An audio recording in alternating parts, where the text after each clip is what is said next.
Pak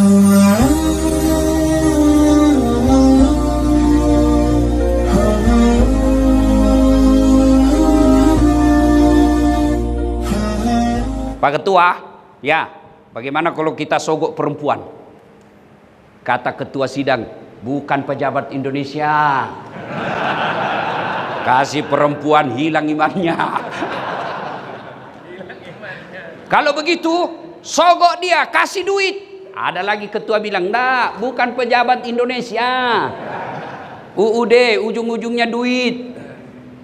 Kalau begitu, kasih jabatan. Bukan bangsa Indonesia, sogok jabatan, hilang imannya. Kalau begitu kita apain? Ada yang usul, bunuh saja. Tapi dia kan punya marga. Kalau kita bunuh, pasti Bani Hasyim keberatan. Ada lagi yang usul, begini, kita keroyok. Semua suku yang ada di Mekah kita kumpulkan algojonya, kita kumpulkan jagoannya, supaya kalau Bani Hasyim keberatan, dia berhadapan dengan semua suku. Gimana? Setuju? Setuju. Oke, ini kesimpulan rapat.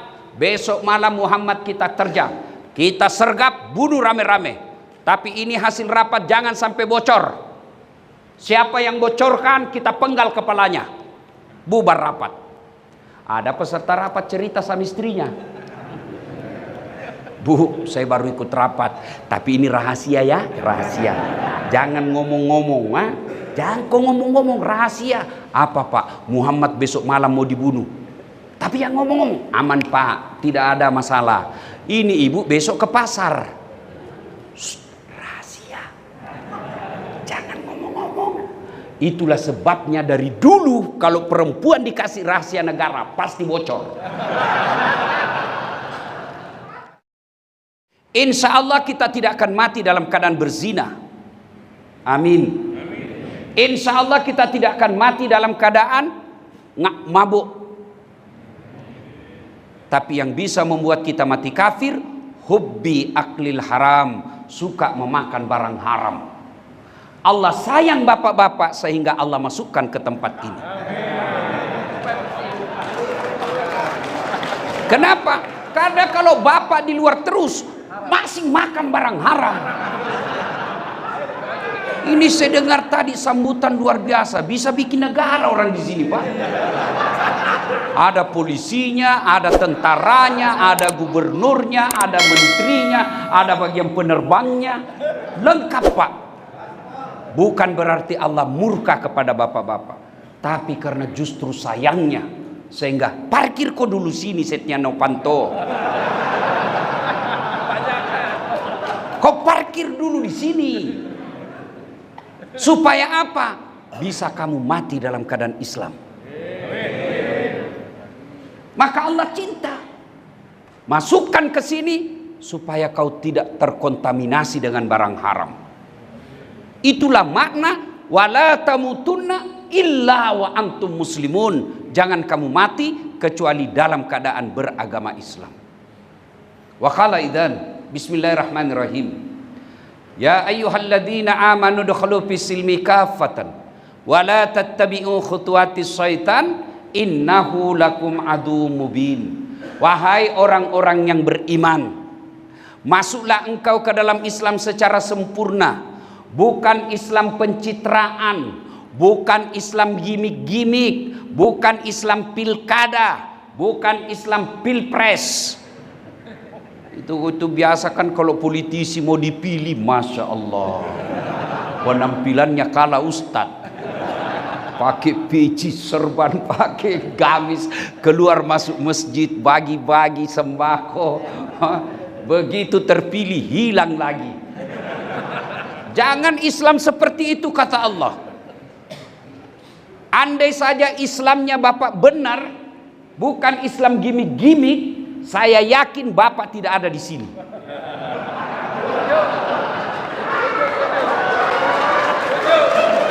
Cuma karena Islamnya waktu mau dipilih kepala daerah, bagi-bagi kartu nama. Pilih saya, sama-sama kita orang Bugis. Ada masalahmu, telepon saya 24 jam siap terima telepon. Begitu terpilih dia ganti nomor HP-nya. Jangan Islam seperti itu kata Allah.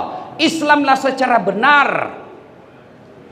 Dan janganlah engkau ikuti langkah-langkah setan, karena sesungguhnya setan itu musuh yang nyata bagi kalian. Musuh kalian bukan tentara, musuh kalian bukan polisi, musuh kalian bukan aparat, musuh kalian bukan pemerintah, musuh kalian adalah setan, di mana setan itu musuh yang nyata bagi kalian, kata Allah. Dan Bapak pikir ketika Bapak mendengarkan saya akan datang, setan tidak goda, dia goda kita, Pak. Tidak usah kau datang, tidak usah kau datang, lebih kau tidur di dalam ruangan. Tidak usah kau datang, tidak usah kau datang, kau sudah tahu juga ceramahnya. Itu bisikan setan.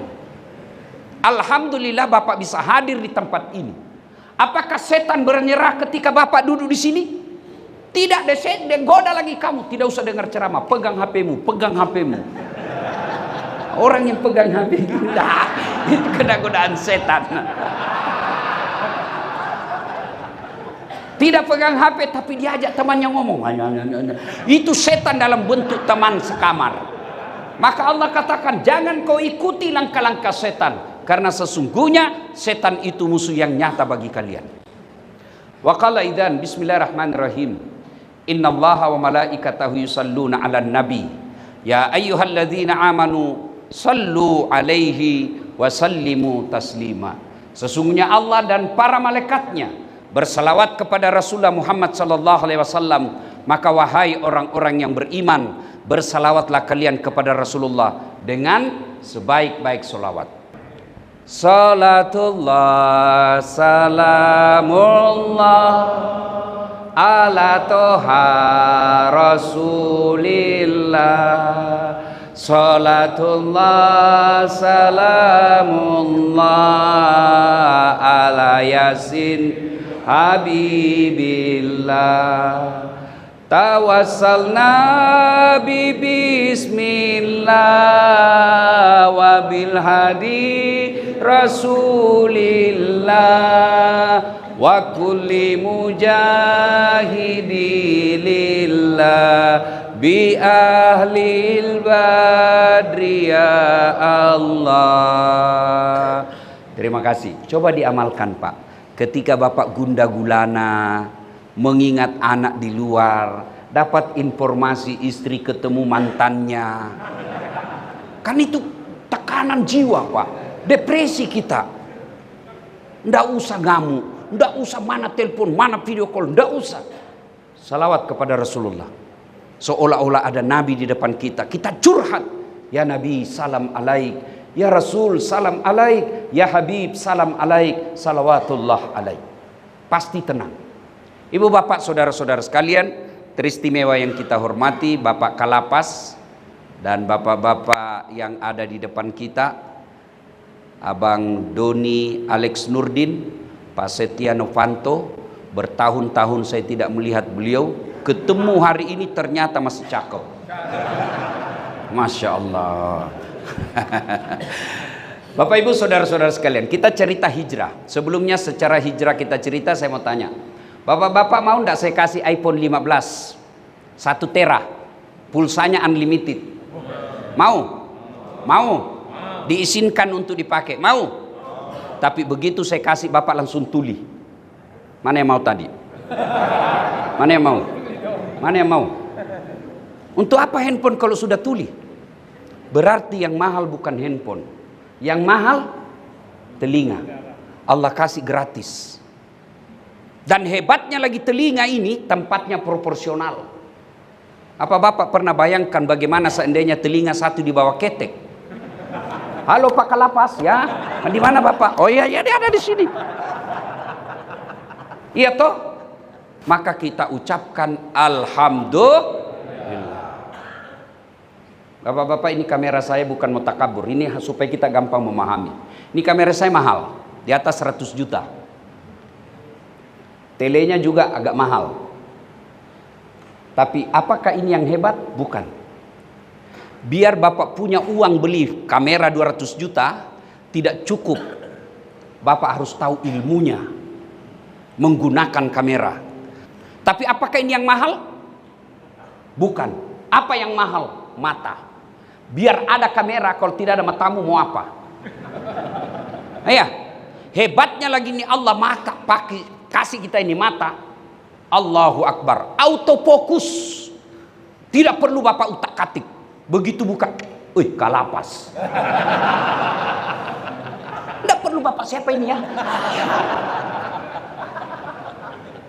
Hebatnya lagi di mata, dia bisa bedakan mana istri, mana tetangga. Coba bayangkan kalau tidak bisa dibedakan, Pak. Waduh, tertukar-tukar istri. Kenapa lain-lain rasanya ini? Wah, ternyata istrinya Satpol PP. Maka kita ucapkan alhamdulillah. Maka kita ucapkan alhamdulillah. Alhamdulillah. Bapak pecinta bola, tahu Lionel Messi, Ronaldo?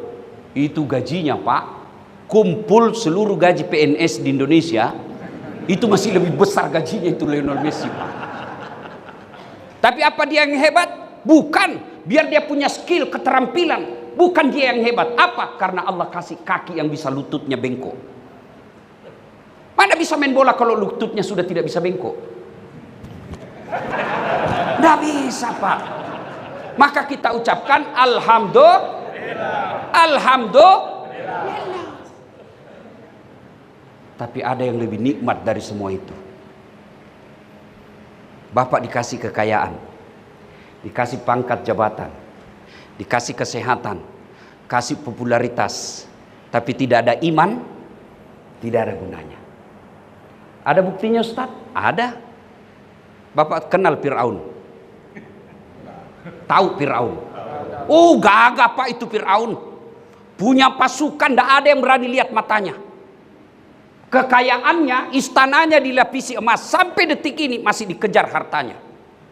Cakep, raja, punya pasukan, kaya, tapi tidak punya iman. Hina dia. Satu-satunya, salah satu manusia yang dicantumkan dalam Quran haram masuk surga, disebut namanya Fir'aun, laknatullah alaih. Apa sampai di situ kutukan Allah? Tidak, dikutuk sampai detik ini. Tidak ada manusia yang senang itu Fir'aun. Mana buktinya? Tidak satu pun warga lapas Sukamiskin mau kasih nama cucunya Fir'aun. Padahal populer itu Fir'aun, Pak. Elektabilitasnya paling tinggi sedunia, Pak. Tapi karena tidak punya iman, tidak ada gunanya. Sebaliknya, hina, budak. Beda budak dengan pembantu. Pembantu ada gajinya, Pak. Pembantu dia bisa pindah. Saya tidak senang kerja di situ, cerewet istrinya, bisa pindah. Ada gajinya, ada UMR-nya. Masita, pembantu, tukang sisirnya Fir'aun, tidak punya hak asasi, diperjualbelikan, mau dibunuh pun boleh, tapi punya iman. Allah muliakan Masita. Ketika Nabi Isra dan Mi'raj, Nabi mencium ada bau yang sangat harum. Nabi bertanya, Jibril, siapa dia? Arwah para nabi bukan, arwah malaikat bukan, para rasul bukan. Siapa dia Jibril? Harum begini. Tidak pernah aku mencium di dunia seperti ini harumnya. Siapa? Kata Jibril, dialah rohnya Masita. Apa cukup sampai di situ? Tidak, Allah muliakan Masita. Mana buktinya? Semua orang senang Masita. Sampai detik ini berapa banyak perempuan bernama Masita. Jadi kemuliaan bukan jabatan, kehinaan bukan di lapas. Kemuliaan dan kehinaan kita ada pada iman. Penjara bukan hinaan. Penjara menurut pendapat saya persepsi, sudut pandang. Hakim menganggap Bapak semua salah. Dalam hati Bapak saya tidak salah. Itu persepsi. Teman mengatakan kamu penjahat, penjara, koruptor, penjara. Tapi keluarga Bapak bilang tidak, itu rekayasa. Persepsi. Iya toh? Kalau penjara kehinaan, tidak ada nabi yang dipenjara. Tapi buktinya ada nabi yang dipenjara, Yusuf alaihissalam. Kalau penjara keinahan, tidak ada ulama yang dipenjara. Berapa banyak ulama kelas dunia yang dipenjara. Kalau di Indonesia paling terkenal, ulama besar kita, Buya Hamka. Dipenjara. Tokoh dipenjara, pejabat dipenjara. Ada. Soekarno. Di ruang kalapas tadi, saya lihat gambarnya cakep. Dan ternyata pernah menghuni di sini. Siapa tahu bapak-bapak keluar tiba-tiba menjadi menteri. Tidak ada yang mustahil kan? Maka yang hina sudah dipenjara, tidak ada perubahan. Itulah yang hina. Sudah dipenjara masih juga mikir, kapan kau tobat bos? Nah, kau sudah muka sakaratil maut itu. Ya? Nah, karena mempertahankan iman inilah Rasulullah kemudian hijrah. Di Mekah dihina, dimaki, beberapa kali uji coba pembunuhan. Sahabat-sahabat beliau seperti Bilal bin Rabah ditindis batu. Semakin diteror. Tapi kekuatan iman Muhammad tidak pernah luntur. Akhirnya dakwah makin jalan. Musyawarah ini kafir Quraisy. Saudara-saudara sekalian, kita apain ini Muhammad? Makin kita larang, makin banyak pengikutnya. Kita apain? Ada di belakang rapat mengusulkan, Pak Ketua, ya, bagaimana kalau kita sogok perempuan? Kata ketua sidang, bukan pejabat Indonesia. Kasih perempuan hilang imannya. Kalau begitu, sogok dia, kasih duit. Ada lagi ketua bilang, "Enggak, bukan pejabat Indonesia. UUD, ujung-ujungnya duit. Kalau begitu, kasih jabatan. Bukan bangsa Indonesia, sogok jabatan, hilang imannya. Kalau begitu kita apain?" Ada yang usul, bunuh saja. Tapi dia kan punya marga. Kalau kita bunuh, pasti Bani Hasyim keberatan. Ada lagi yang usul, begini, kita keroyok. Semua suku yang ada di Mekah kita kumpulkan algojonya, kita kumpulkan jagoannya, supaya kalau Bani Hasyim keberatan, dia berhadapan dengan semua suku. Gimana? Setuju? Setuju. Oke, ini kesimpulan rapat. Besok malam Muhammad kita terjang, kita sergap, bunuh rame-rame. Tapi ini hasil rapat, jangan sampai bocor. Siapa yang bocorkan, kita penggal kepalanya. Bubar rapat. Ada peserta rapat cerita sama istrinya,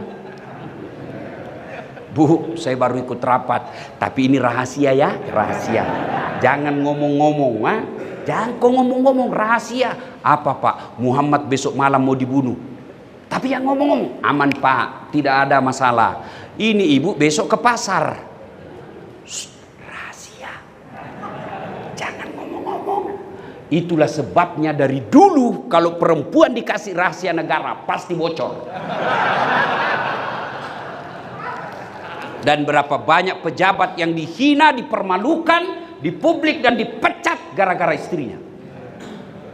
Itu pesan moralnya, itu hijrah. Coba lihat perempuan, tukang gosip kan?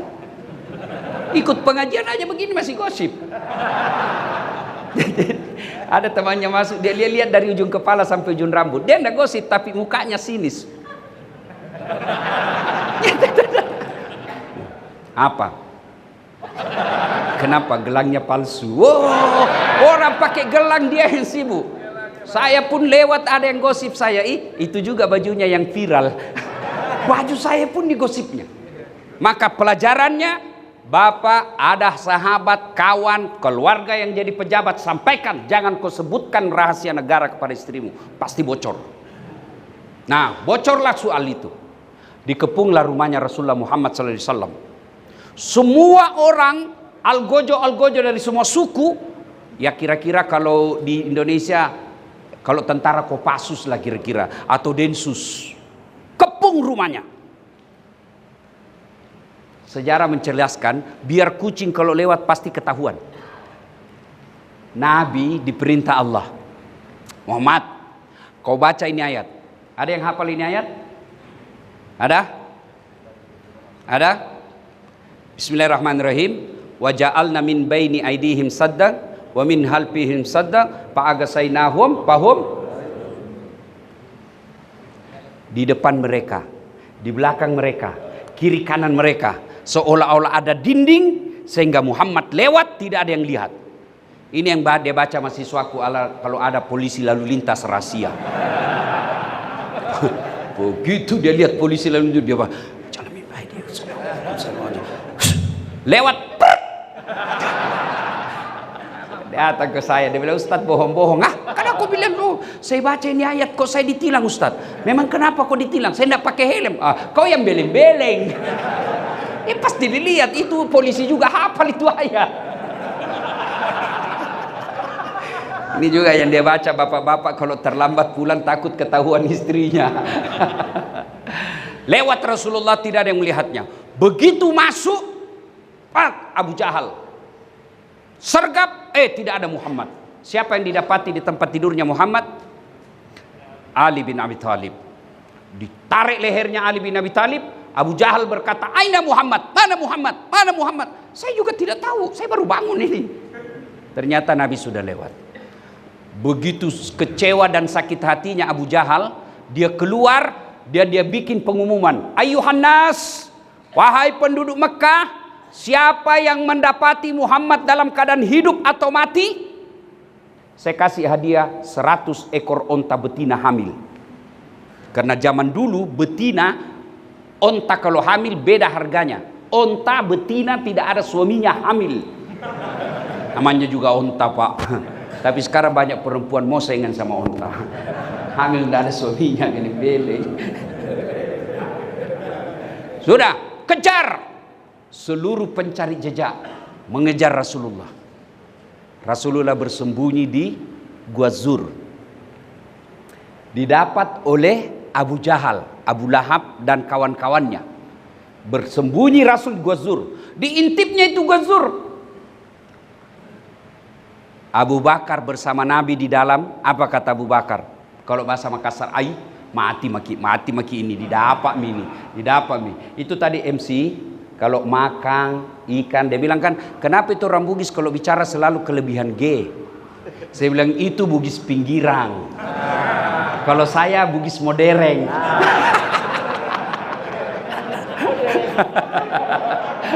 Iya Pak, iya modern.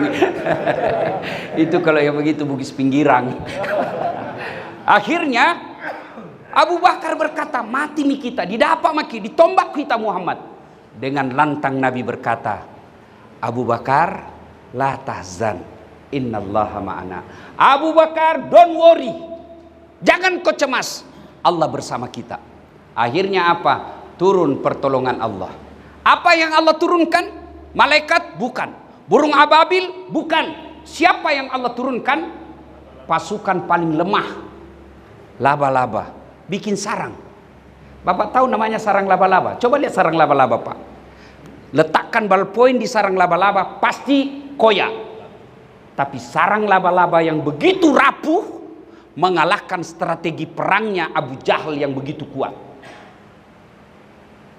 Intip, kata Abu Jahal, tidak mungkin ada manusia. Kalau ada manusia di sini, pasti koyak ini sarang laba-laba. Diintip lagi jauh ke dalam, terbang burung merpati. Kata Abu Jahal, tidak mungkin ada burung dalam sini kalau ada manusia. Akalnya sendiri yang merusak logikanya. 3 hari berikutnya, Nabi melanjutkan perjalanan. Di Madinah, teman-teman sahabat-sahabat yang lebih dulu sampai, sudah gelisah. Mati mi Muhammad. Berhari-hari tidak ada kabar. Sudah ini mati, karena waktu itu tidak ada SMS. Beda kalau bapak tidak sampai-sampai kan boleh SMS istri. Bu, saya mampir dulu, ada masalah dengan kendaraan. Ini tidak ada waktu itu, semua gelisah. Naiklah sahabat ke atas ketinggian, tiba-tiba dari kejauhan, di dalam padang pasir, kedekatan ada debu yang terbang-terbang, lalu dialah Rasulullah, disambutlah oleh para sahabat. Tala al-badru alaina min saniyatil wada. Sudah. Sampailah Nabi di Kuba. Belum di Madinah. Ya. Nabi kemudian bikin masjid Kuba. Dan seterusnya karena waktu terbatas, kisah inilah yang disebut hijrah Rasulullah sallallahu alaihi wasallam. Berpindahnya Nabi dari Makkah ke Madinah. Hijrah dalam pengertian sejarah hanya sekali terjadi. Kapan? Pindahnya Nabi dari Makkah ke Madinah. Itu hijrah dalam konsep sejarah. Tapi hijrah dalam konsep perbaikan hidup, salah satu hijrah itu ada di lapas ini. Itu hijrah. Hijrah adalah berpindah dari yang salah yang benar, berpindah dari yang batil kepada yang hak, berpindah dari dosa kepada amal. Itu hijrah. Bahasa gampangnya taubat. Nah sekarang bagaimana taubat? Hijrah yang sesungguhnya. Taubat satu. Dengar bapak-bapak ini. Taubat pertama, taubat bil lisan. Bagaimana taubat bil lisan? Memperbanyak istighfar. Astaghfirullahaladzim wa atubu ilaihi. La ilaha illa anta subhanaka inni kuntu minadz zalimin. Terlalu panjang Ustaz, yang pendek saja. Astaghfirullahaladzim wa atubu ilaihi. Astaghfirullahaladzim wa atubu ilaihi. Masih panjang Ustaz, pendekkan lagi, cukup astagfirullah, minimal astaghfirullahaladzim. Supaya berbekas di hati, ucapkan istighfar dengan sebaik-baiknya. Jangan tidak jelas. Astagfirullahaladzim. Apa artinya itu? Sama kalau bapak bersikir di masjid kan biasa tidak jelas apa dia bilang. Kayak sikir kayak makan pisang goreng panas. Apa artinya itu Pak? Ada kan biasa di masjid sama-sama subhanallah, sama-sama 33, sama-sama mulai. Saya 11 dia sudah sampai. Kami biasa jumlah. Dulla. Ada dulla di sampingnya apa Pak? Siapa panggil kau? Itu tadi ada dulla. Astagfirullah. Ucapkan dengan baik, usap dada.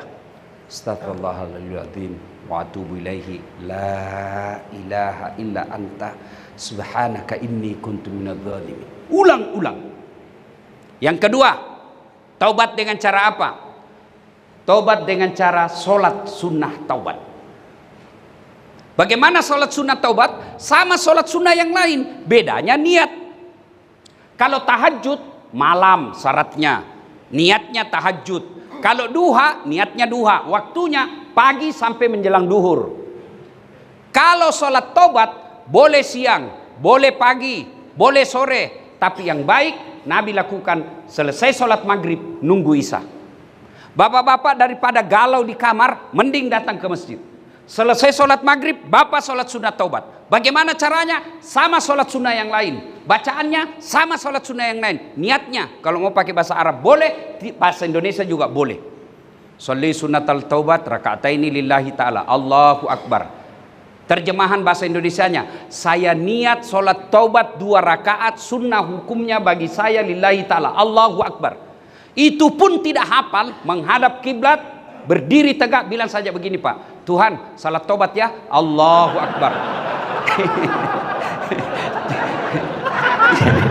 Benar Pak, jangan ketawa, saya serius ini, betul. Daripada Bapak tunggu hafal bahasa Arab, kalau tidak hafal tidak selesailah sholat Bapak. Iya toh? 2 rakaat berikutnya ulang lagi, Tuhan masih seperti yang tadi, Allah. Boleh Pak, iya boleh. Daripada tunggu hafal bahasa Arab, nggak hafal nggak sholat lah Bapak. Ada anak muda masuk masjid Pak, ya. Allah, Allah, 3 kali 4 kali dia duduk. Kenapa nggak jadi sholat dek? Saya lupa sholinya Ustaz. Ayo sholat taubat. Nah, apa bacaannya? Sunnah membaca doa iftitah. Tidak hafal, langsung Al-Fatihah. Sudah Al-Fatihah, baca surah pendek. Tidak hafal surah pendek, yang panjang-panjang, yang pendek sekalipun. Kul. Boleh. Kul huwallahu ahad, Allahus somad. Rakaat kedua itu lagi. Yang penting yang Bapak hafal. Jangan coba-coba kalau hafal setengah. Seperti Watini, jangan Pak, biasa berakhir dengan Walasri atau Al-Kafirun. Biasa Bapak nyasar. Nah, sudah naik rakaat kedua. Kapan tobatnya? Sujud terakhir. Kata Allah dalam hadits qudsi, sedekat-dekat aku dengan hambaku adalah ketika dia sujud, maka banyak-banyaklah memohon ketika dia sujud. Maka jangan heran Bapak tuan-tuan yang saya hormati, kalau Bapak lihat ada ustadz ulama yang sujud terakhir lama, memang di situ tempat paling enak berdoa. Tidak harus bahasa Arab. Daripada Bapak bahasa Arab tidak tahu artinya, lebih baik pakai bahasa Indonesia. Boleh, tapi kalau menurut Syafi'i jangan diucapkan dalam hati. Daripada Bapak bahasa Arab bingung. Bapak-bapak mau saya ajarkan doa taubat. Ayo, bismillah, ikut sama-sama. Bismillahirrahmanirrahim.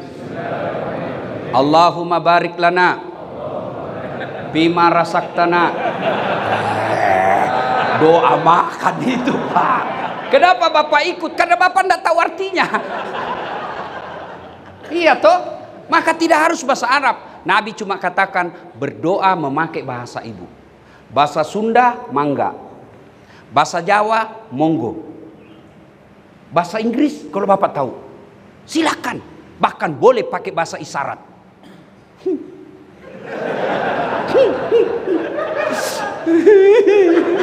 Allah tahu, dia bertobat. Oh, perempuan dia udah istri di rumah. Oh, suaminya kawin lagi. Boleh, silakan. Nah, pada saat sujud itu yang paling penting ini kalimat. Boleh Bapak contoh, boleh tidak. Boleh dengan kreativitas kalimat Bapak. Ya Allah, terimalah taubat hamba ini. Yang lebih penting ya Allah, berikan hamba kemampuan dan kesanggupan untuk tidak mengulangnya. Bahasa Arabnya, Rabbana la tusik qulubana ba'da is hadaitana wa hab lana min ladunka rahmah innaka antal wahhab. Kalau hafal itu, tidak hafal, boleh tadi bahasa isyarat saja. Yang penting ya Allah, berikan saya kesempatan untuk tidak mengulangnya. Itu yang paling penting. Karena tanpa hidayah biasa kita ulang lagi. Yang selalu saya istilahkan tobat ibu hamil. Pernah lihat bapak-bapak ibu hamil melahirkan, teriak-teriak itu, tobat Pak terakhir ini, tidak mau lagi saya hamil Pak, ampun. 5 bulan kemudian, hamil lagi Pak. Ya ayyuhalladzina amanu tuba ilallahi taubatan nasuha. Taubat dengan sebenar-benarnya taubat. Bagaimana taubat dengan sebenar-benarnya taubat? 1, menyesal. Saya menyesal betul. 2, mengakui. Jangan lagi ini begini, ini. Itu berarti Bapak tidak bertobat karena cari akal-akalan. Mengakui, menyesal, mengakui. Yang ketiga, tidak mengulang. Yang keempat, kalau berkaitan dengan barang, kembalikan barangnya orang. Maafkan saya. Jangan tersinggung Pak. Maafkan saya. Saya cinta tuan-tuan karena Allah. Kalau berkaitan dengan uang APBN, kasih kembali Pak. Selama Bapak tidak kembalikan itu, Bapak disuruh pikul nanti di padang mahsyar. Itu biasa kalau saya lihat koruptor yang bebas, 3 miliar, 10 miliar, 40 miliar, disuruh pikul nanti itu di padang mahsyar Pak. Disuruh pikul, kan orang di padang mahsyar itu ngantri Pak. Dari Adam sampai kiamat. Coba kalau kita pemilu di sini, ngantri kan, padahal masih ada tenda, masih ada beberapa loket. Di padang mahsyar nanti Pak, dari Adam sampai kiamat, berapa triliun manusia, 1 loket, karena hanya Allah satu yang memeriksa kita. Dan di situ kita dipanggil satu-satu. Siapa dulu yang dipanggil? Bukan nenek kita yang duluan mati. Siapa dulu yang dipanggil? Nama-nama Islam dulu. Biar dia duluan wafat, kalau namanya tidak Islam di belakang. Dipanggil juga tapi di belakang. Abdurrahman, Abdul Jabbar, Siti Fatimah, Mutmainnah, Das'at Latif. Itu di duluan dulu Pak. Roni, Tony, Joni, Nining, Ningsia di belakang Pak. Ini bukan Das'at yang ngomong, ini hadis. Maka dipanggil satu-satu. Sambil menunggu giliran dipanggil, dipikullah barang negara yang pernah kita ambil. Lewatlah anak buah kita. Oh, Bapak yang ambil meja di kantor, saya yang dipecat. Nah, maka sebelum terlambat kembalikan Pak. Kembalikan. Kalau uang negara susah kembalinya, membersihkannya sedekahkan. Sedekahkan dengan niat membersihkan harta yang tidak halal. Selama Bapak tidak kembalikan, ajal pasti menjemput. Mau kemana Pak? Mau kemana? Dan saya heran kalau orang korupsi 70 miliar, 20 miliar. Diapa itu Pak? Nah kita makan aja 150 ribu sudah paling jago. Kalau Bapak biarkan itu uang ngendap dan Bapak tetap kuasai, Allah hukum kita di dunia. Apa hukumannya? Duitnya miliaran, dilarang makan nasi. Apa gunanya uang 7 miliar kalau dilarang makan nasi? Apalagi kata dokter, jangan makan garam Pak ya. Jangan makan gula. Jangan makan yang pedis-pedis. Kalau bapak di tempat itu pagi-pagi jam 7 keluar ruangan berjemur. Jangan pakai baju ya. Pakai celana pendek. Tidak usah pakai sendal. Kelilinglah dia Pak. Pakai celana pendek. Tidak pakai baju. Apa bedanya sama gembel? Itu baru di dunia Pak. Itu baru di dunia. Apalagi di akhirat.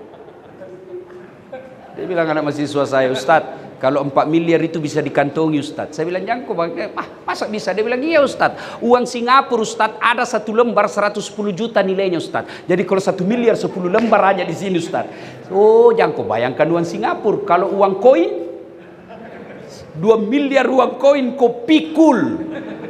Maka kalau tobat syaratnya kembalikan. Dan sedekah itu tolak bala. Sedekah itu membersihkan jiwa. Sedekah itu menenangkan jiwa. Tidak ada orang Pak yang benci orang dermawan. Saya mau tanya bapak-bapak, senang kalapas yang pelit atau dermawan? Dermawan. Senang tetangga yang pelit atau dermawan? Senang teman yang pelit atau dermawan? Senang mantu yang pelit atau dermawan? Tidak ada orang senang pelit. Bahkan orang pelit sekalipun tidak senang sama orang pelit. Jangan kau ke rumahnya pelit, padahal dia juga pelit. Maka bapak-bapak, saya mohon maaf, saya cinta tuan-tuan karena Allah. Kalau ada harta yang tidak halal bapak peroleh selama ini karena kehilafan, tobat, menyesal, mengakui, kembalikan, ganti dengan kebaikan. Apa ganti kebaikan itu? Berderma, bersedekah. Nah, bapak saudara-saudara sekalian, setelah di lapas ini bapak betul-betul bertobat, mengakui kesalahan. Apa janji Allah? Dengar Pak janji Allah. Innal ladzina amanu wal ladzina hajaru wajahadu fi sabilillahi ulaika yarjuna rahmatallahi. Kata Allah, sesungguhnya orang-orang yang hijrah bertobat itulah orang-orang yang betul-betul aku rahmati hidupnya dan aku mencintai mereka. Daripada di luar tetap maling, tetap mencuri hanya karena dekat dengan kekuasaan, tiba-tiba mati mendadak. Kalau bapak merantau ke Sulawesi, di Sulawesi tidak enak, ada pilihan? Ada, balik lagi ke Jawa. Bapak tidak disenang sama gubernur, ada pilihan? Ada, pensiun dini, selesai.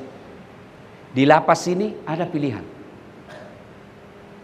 Bapak masih bisa sholat, masih bisa ngaji, masih bisa Senin Kamis, masih bisa berjamaah. Tapi kalau masuk kubur ada pilihan? Ada pilihan Pak? Enggak enak, keluar dulu. Begitu Bapak keluar, pilar satu dunia. Maka sebelum segalanya terlambat, mari manfaatkan tempat ini, memperoleh hidayah, mendekatkan diri kepada Allah Subhanahu wa taala. Saya ingin yakinkan sekali lagi, lembaga pemasyarakatan bukan kehinaan. Selama Bapak mengakui dan mau berbuat baik, mengganti kesalahan dengan memperbanyak ibadah, innallaha ma'as sabirin. Allah mencintai orang-orang yang sabar. Bahkan Allah kemudian memberikan ganjaran maqamam mahmuda. Saya angkat derajatmu, derajat dunia, derajat akhirat. Ibu bapak saudara-saudara sekalian, sesuai dengan permintaan Pak Kalapas tadi, kalau ada yang mau bertanya sebelum saya silakan. Ada yang mau bertanya? Monggo. Ya. Penjara itu persepsi. Ya kan? Saya sampaikan berkali-kali di depan lapas. Hakim menganggap Bapak bersalah meskipun Bapak juga mengatakan saya tidak salah. Oleh karena itu, pengadilan Allah lah yang nanti akan mengetahuinya. Itulah sebabnya hadis Nabi katakan hakim itu satu kakinya di neraka, satu kakinya di sorga. Bayangkan kalau orang benar lalu diponis masuk penjara seumur hidup, dia akan tanggung nanti di akhirat. Kalian boleh mempermainkan hukum di dunia, tapi pasti kullu nafsin saikatil maut, pasti kamu mati. Ya, ya. Ya, karena ini lapas, maka saya menasehatikan ada juga yang tetap salah tapi mengaku tidak salah. Ya, maka itulah yang saya katakan tadi, yang jelek adalah sudah masuk di sini tidak ada perbaikan. Nah, soal Bapak tadi katakan tidak ada yang bisa saya kembalikan, hati nurani yang bisa menjawabnya. Wallahu a'lam bisawab. Tapi tidak berarti tidak ada pintu untuk bersedekah. Bapak tahu penyesalan orang dikubur 5. Satu diantaranya orang yang malas bersedekah. Jadi kembalikan itu uang negara kewajiban. Sedekah itu sunnah. Begitu saya meninggal, saya gosok mata ketemu, malaikat katakan, saya katakan, malaikat saya di mana? Malaikat katakan, mati maku ini dasar. Kembali saya duduk, kembali 1 menit saja. Kalau disebut kata 1 menit untuk apa? Sholat bukan, puasa bukan, haji bukan. Apa? Saya cuma mau berkata, hartaku saya sedekahkan fisabilillah. Gitulah. Ini bapak-bapak yang punya harta di luar, kalau bapak nanti meninggal, siapa yang nikmati, Pak? Anak mantu. Iya, kalau anak mantu kita baik. Ibu-ibu yang banyak emasnya, begitu ibu meninggal, siapa yang nikmati harta ibu? Emas berliannya. Anak, bukan, istri kedua. Suami kawin lagi. Ya kan? Maka derma. Dan kalau bapak merasa gelisah, coba terapi sedekah kalau memang ada, sedekahlah. Mudah-mudahan hati bisa tenang.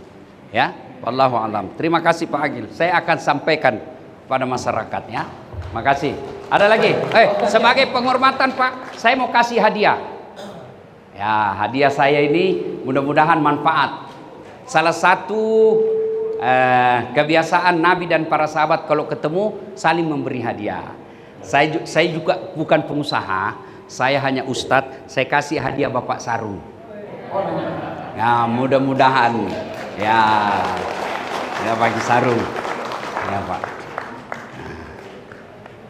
Dipakai beribadah.